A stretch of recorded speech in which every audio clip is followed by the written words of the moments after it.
ملک کے بالائی علاقوں اور شمالی بلوچستان میں خون جما دینے والی سردی نے ڈیرے ڈال دیے، جہاں درجہ حرارت نقطہ انجماد سے کئی ڈگری نیچے گر گیا۔ شدید سردی کے باعث روزمرہ زندگی متاثر ہو رہی ہے، جبکہ کئی علاقوں میں پانی کی لائنیں اور ندی نالے جمنا شروع ہو گئے ہیں۔ محکمہ موسمیات کے مطابق اسکردو میں درجہ حرارت -12، استور میں -11، کوبس میں -9، حمزہ میں کلات -8، جبکہ کلات، بگروٹ اور کالام میں -6 ڈگری سینٹی گریڈ ریکارڈ کیا گیا۔ سردی کی شدت کے باعث لوگ گھروں میں محصور ہو کر رہ گئے ہیں اور گرم ملبوسات کا استعمال بڑھ گیا۔ دیگر شہروں میں کوئٹہ میں -3، مری اور ایبٹ آباد میں -1، پشاور میں 0، اسلام آباد میں 1 اور لاہور میں 5 اور کراچی میں 9 ڈگری سینٹی گریڈ درجہ حرارت ریکارڈ کیا گیا، جہاں سرد ہواؤں نے موسم کو مزید سرد بنا دیا ہے۔ شدید سردی اور برف باری کے باوجود ملک کے خوبصورت سیاحتی مقامات کالام اور مالم جبا سیاحوں کا مرکز بن گئے ہیں۔ بالائی سوات کے ان علاقوں میں حالیہ برف باری کے بعد حسین قدرتی مناظر دیکھنے کے لیے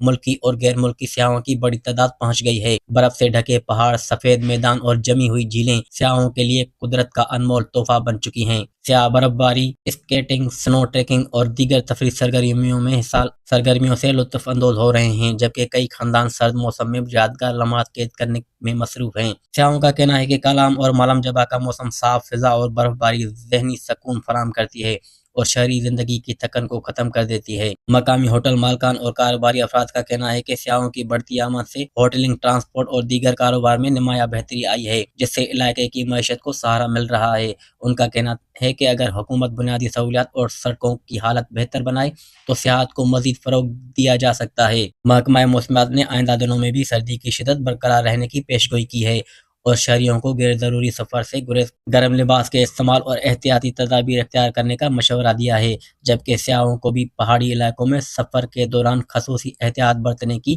ہدایت کی گئی ہے۔ کیا آپ کا تعلق پاکستان سے ہے اور آپ ناردرن ایریا اور بلوچستان گھومنے کا ارادہ رکھتے ہیں تو گرم ملبوسات اور گرم کھانے لے کر جائیں۔